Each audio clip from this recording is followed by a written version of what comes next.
strongly, and in fact regularly do recommend Amanda's books. Please do get all of them. And what Amanda does particularly brilliantly is understands that people are at the heart of these incidents. And it's probably the only time I've seen a book balance so well the need for an organisation to think about itself and its colleagues and its responders, but also to think about the survivors and the community and the incident as a whole. So 2 books, and the details are in her biography. Amanda led the law enforcement comms response to the Manchester Arena terrorist attacks and now provides consultancy for incidents all over the world, and I've worked with her on a couple this year. Began her working life as a journalist and is a chartered PR practitioner and a fellow of the CIPR and the Public Relations and Communications Association. What I have particularly valued is being able to sense make with Amanda. In this strange world of COVID inquiries and other things, it's very good to be able to run past your spidey sense on things.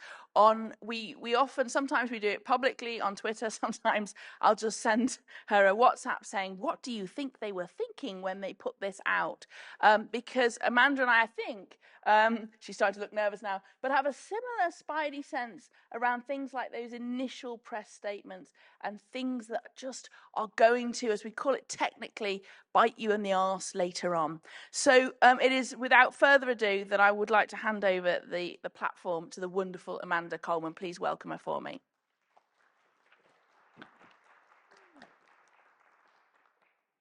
Thank you. Yeah, I was going to say, I've been guilty, having 20 odd years in police comms, of putting things out like, we're going to learn the lessons. And people can be reassured. Actually, it's not for me to tell you to be reassured. It's the fact that you feel it because things have happened. So, and freak accident was one that came up the other day. Not good. So thank you for giving me the opportunity just to talk about something which I am incredibly passionate about, which is getting much better at the communication that we do. And also, as was mentioned kind of earlier, it's about seeing it from other people's perspectives. We get very caught up in our plans and how we prepare for things and the work we do. But if we're not careful, we lose that bit of understanding what it's really like for people when they're caught up in these things and actually what they understand about what's happening. And with the arena, I could talk for like ever about that. Really was a turning point for me because I think it started to really see the importance of what I was doing, sat in my little office, dealing with police incidents and things that happened, and what was actually people's lives and how they dealt with it. We're in an interesting time, and we've talked a lot about different elements today, but we're working from a basis of a trust deficit. There is a huge lack of trust, and just a very quick grab of some headlines. Does it matter? Well, I think it matters hugely if you're going to start to try and explain to somebody what they need to do in the event of something happening. If they don't actually trust you in the first instance, and if my voice is a bit wobbly, it's because I've succumbed to COVID the other week for the first time ever. So one sad thing that I had last week was sitting watching the COVID inquiry because I had the fatigue. So I thought, well, I'm trying to do bits of work, and in between I watched what probably is another massive kind of damage exercise for trust in politicians. Hence this from last year. I'm waiting for the next one to come out, where a politician is generally at the bottom. If you're dealing with an incident, it matters who you put out to talk, doesn't it? Because if there's no trust, if there's no confidence in that person that's telling me to go here or do that or do something, then I'm not going to actually listen to you in the first instance, let alone decide to take the right course of action. And I think we've got to look at words are incredibly important. I'm going to mention one particular incident in America, which the phraseology haunts me on a kind of daily basis. But I think it's really important. We know that what we say, we know that the communication is important, warning and informing people. We know it's important in terms of getting people to try and preserve and protect life. And you can't underestimate that. I do some work with LRFs, and one of the things that I often hear is, well, we're a comms team.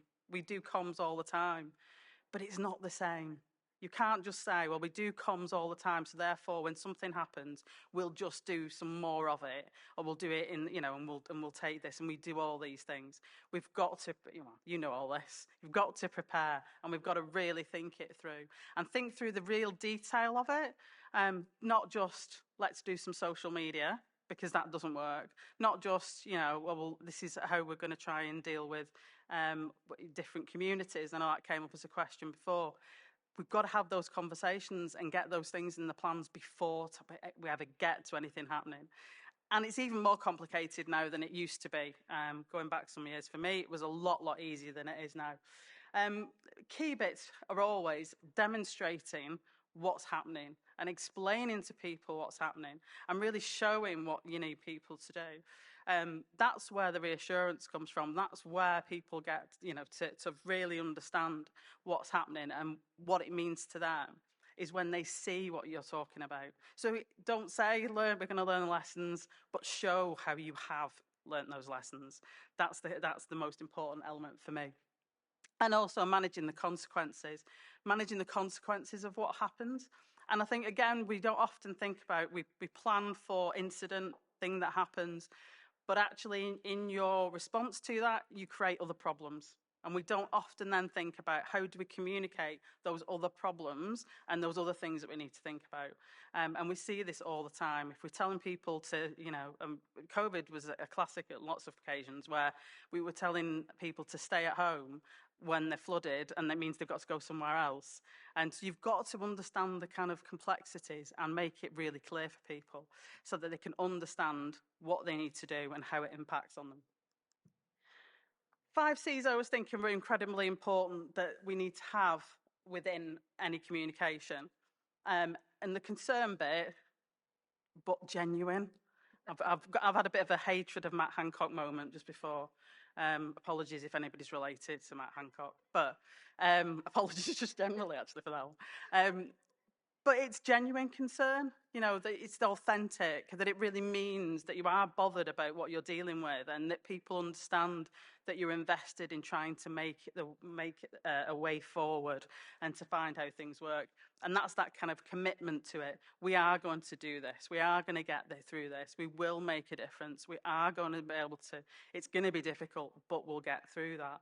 And that you're competent to do it. And again, if you think back to the trust deficit, you've been able to show that you are competent, that you can be trusted to deliver what needs to be delivered. We've almost got to start from point 0.1. We can't go in with communications here when people's views and feelings are in a completely different place. And then a really simple one, which is clarity. We're not very good at it generally because we shorthand things all the time, and then we wonder why people don't understand. And if anybody's looked at the train derailment in Ohio, toxic waste, I think this for me has been like a real kind of eye opener for in lots of levels. So that happened back in February. What were the authorities saying to people? There's this many parts per million in the water, there's this many parts per million on the land. That means nothing to me. Can I go out my house? Can I drink the water? And we've got to stop thinking about what we need to tell you, but what is it you want to hear? What is it that you need to hear? We're very good at going, I have to tell you all these things. But if they're not relevant, if they're not clear, if I can't understand what it means, then I will do what is very easy to do now. I'll go somewhere else. And when we talked about the trusted voice, and I put that on the slide before, which for me is one of the most important things to try and do when you're in any kind of crisis situation, I can go to a million other people who are now instantly on social media telling me what I want to hear, telling me what they think I need to know. And that can be good and it can be bad, depending on kind of what you're dealing with. But that clarity, that absolute clarity, I think is so critical. And the confidence, all the communication's got to be about building confidence that you can respond, confidence that you're dealing with things appropriately, and confidence that you will be able to kind of take people through. So I always use this in terms of effective messaging, and there's an interesting point there for me, as well as all that reassurance and empathy and action being one of the key elements. Values. We can sit and write crisis plans, crisis comms plans till we're blue in the face, but if your values of the organisation aren't reflected in what you're doing, then you're automatically kind of in a mismatch. You automatically got people going, well, you said all these things were really important, but now when something's happened, you're doing something else. And that's confusing, and that's not giving me the clarity, so I'm going to go and again go somewhere else.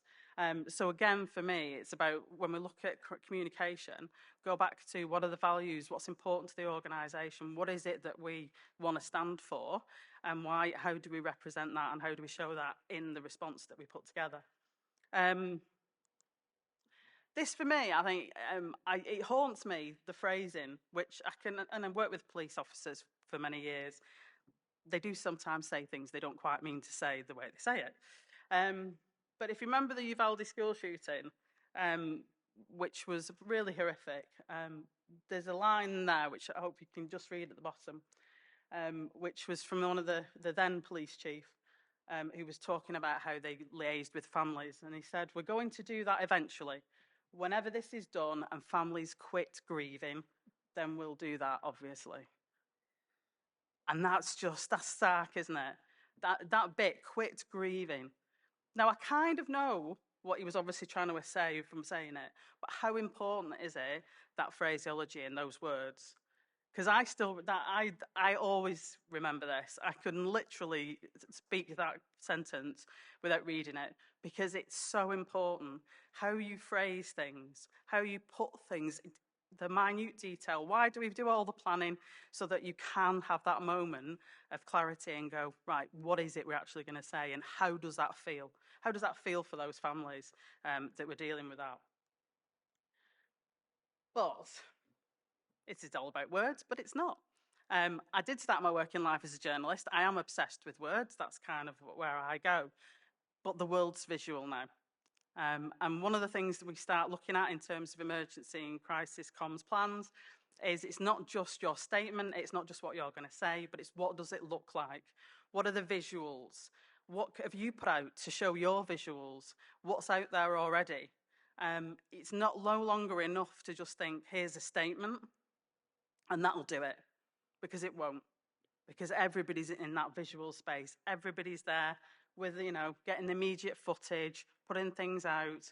And if you're not putting something out, if you're not being there in that visual space, then you're losing that opportunity to be the trusted source of information. And that's where these lovely people come in. I was talking at a housing conference, and somebody said to me, well, who are these self-appointed experts? And I said, you won't know them. You won't know them until something happens, and on social media, there they pop up, for good and bad, depending on kind of where they are, and they will become the trusted source, and they will be the point that people go to, because they're giving the information that people want to hear. You go back to that Ohio incident. That's if I can't find it out from the authorities, if it's not in a usable format, I will go somewhere else. How do we deal with that? There's no point in moaning about it. I hear a lot of people go, oh God, a bit like when social media first popped up and everybody's going, just make it go away because it's causing a load of problems. You can't make these things go away.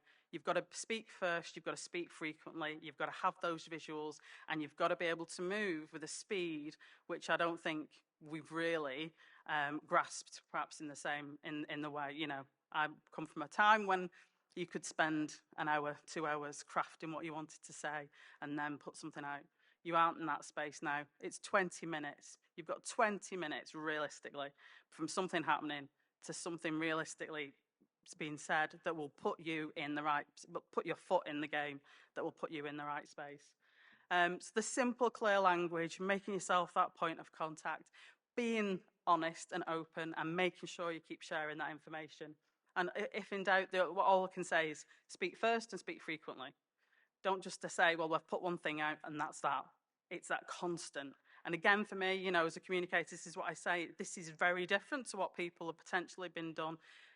You do comms on a day-to-day basis, but this is where it differs, because you've got to be thinking about all these elements as well. And it's also about, again, I think right back at the start of today, we got the update on being able to use the emergency alert text messaging. It's no good if your system isn't functioning because there's no power. There's actually a hospital up in Blackpool, I think, that's got a major incident at the minute because they've got no power. So if you haven't got the right tool for the right channel, then it doesn't matter what you're going to say, does it? Because I'm not going to get that message. And I think that was for me, a real takeaway from what happened in Hawaii was, it doesn't matter what you say, how many times you send the message if it's not going in the right format.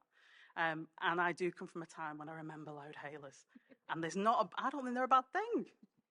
Because, that's one thing I used to know when the water was going to be switched off, because they'd drive past with the loud hailer going, and I would know. There's no one method, and we can't just rely on technology. I spend a lot of time feeling as though I'm going back to the dark ages. We can't rely on technology because the minute we haven't got it, we're then stuck. What do we do? How do we tell people? And so it's great to have all the systems, and we want to be able to use them. But most importantly, we've got to have backups that will put us in the right place. And, the issue in Ohio, the lack of trust ended up being door to door was the only way they could try and speak to residents. The only way they could try and get things back on track was to actually invest in big teams of people to go door to door to answer questions. And that's not where we want to be. And that, again, for me, that's why the messaging is so important. Things do go wrong. Again, I'm going to have a flashback to last week watching the COVID inquiry. And I was listening to the behavioural nudge unit guy, and I can't remember his name, he was talking and said, back to the Dominic Cummings moment, if there actually been a proper apology and some kind of taking responsibility, it wouldn't have had the same impact. And that is, for me, a massive issue, in that if you know that you've got an apology to make, don't wait until you have to make it. Because you want the trust and confidence, you want that support, and you're not going to get it if everybody thinks, that you're not taking responsibility for what you've done. It's very hard to do. Lots of, I know the old battle with lawyers about what you're going to say. And again, I feel like I'm having a bit of Matt Hancock moment. We don't want to appear crying on television, like, the Boris Johnson, sorry, not sorry. But there are moments when you do need to take that responsibility and be accountable and say sorry and recognise that you could have done better. Everybody in here knows no crisis response is ever 100% perfect, is it? There's always things that can be improved. There's always things that can change. So we need to stop pretending like it was absolutely fine when we know it isn't. And again, people know that. There's more trust and confidence comes from explaining where things needed to be improved than from trying to gloss over how everything went. Real simple sort of tips for me is ultimately keep people at the centre. When you're in the middle of something, if you're developing plans, always with the communication. And I know colleagues from the human aspects. HAG. I was going to say HAG, but that's what you focus on, isn't it? It's remembering what is it that people need? What is it that's going through their mind? What is it? How is this going to be viewed? Am I going to use a phrase like when they quit grieving? Or am I going to take a bit more care about the words that I use? And there's a piece of work we're trying to look at where we can bring some of these elements out, because I know there's lots of aspects that people need to consider. Calling people victims, calling people vulnerable. Again, it's about taking extra care with how we use the words that we use. Diversity for me is an absolute critical one now. And again, I speak to teams, and if they haven't got in their crisis communication plan some way of looking at all aspects of diversity, of making sure that they can get things to the people in languages that they need, or that they've thought through issues of neurodiversity. There's lots of information that's coming out now from the kind of PR and comms world around this, and it's all really essential. because the more you've got those things to hand, the more they're as part of a checklist that goes with a plan, the easier it's going to be when something does happen and you've got to get those things together. But ultimately for me, this comes down to building trust before anything happens. We've got to make sure that we're dealing with things, that we're talking to communities, that we're listening to communities, and that we actually understand how they feel about things. And again, I think that's a big gap in lots of respects. People are very busy doing lots of things, don't necessarily actually take that much time to listen and really understand what matters to people. You know, what are they concerned about? And making sure that you can understand that and build that trust and confidence before anything happens. And if I remember nothing else of what I've just rambled on about, speaking first and speaking frequently. Get yourself in that conversation as quickly as you possibly can. And that's for me why the crisis comms planning is so important. That's for me why there is no abrogating the responsibility of being in an LRF or being in the warning and informing kind of world.